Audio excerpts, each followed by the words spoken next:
Thrift shop буюу хуучин хувцсны хэрэглээ нь яагаад байгаль дэлхийн сонголт болох талаар мэдж авцгаая. Америкийн судалгааны хүрээлэнгээс гаргасан үр дүнд нэг насанд хүрсэн хүн жилд дунджаар 27-аас 32 кг хувцсны хог хаягдлыг байгаль үлдээдэг байх нь.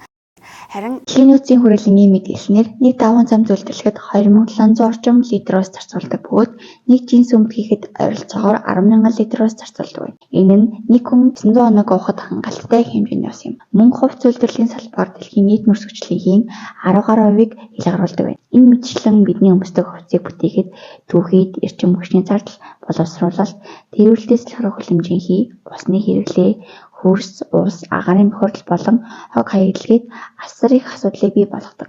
Үүнээс шалтгаалсан усны хомсдол, хөлөмжийн зэрэг хотын нөлөө асар их юм. Дэлхийд дахин 1 секунд тутам 2-3 тонн орчим хувцсны хог хаягдал үүсдэг байна. Харин Монгол улсын хувьд нийт тавны хог хаягдлын 70% нь шууд байгаль үлддэг бөгөөд дэлхийхээ хөрсөнд ингэх гэж маш олон жилийг зарцуулдаг байна. Харин ингэхийнхээ оронд та өөрийнхөө хуучин хувцсыг thrift shop буюу хуучин хувцсны дэлгүүрт аваад төгснөөр таны санхүү эдийн засагт багц ч гэсэн хувь нэмэр оруулахаас гадна таны хувцсыг худалдаж авах гэж байгаа хүнд ч гэсэн хэмнэлттэй байх болно.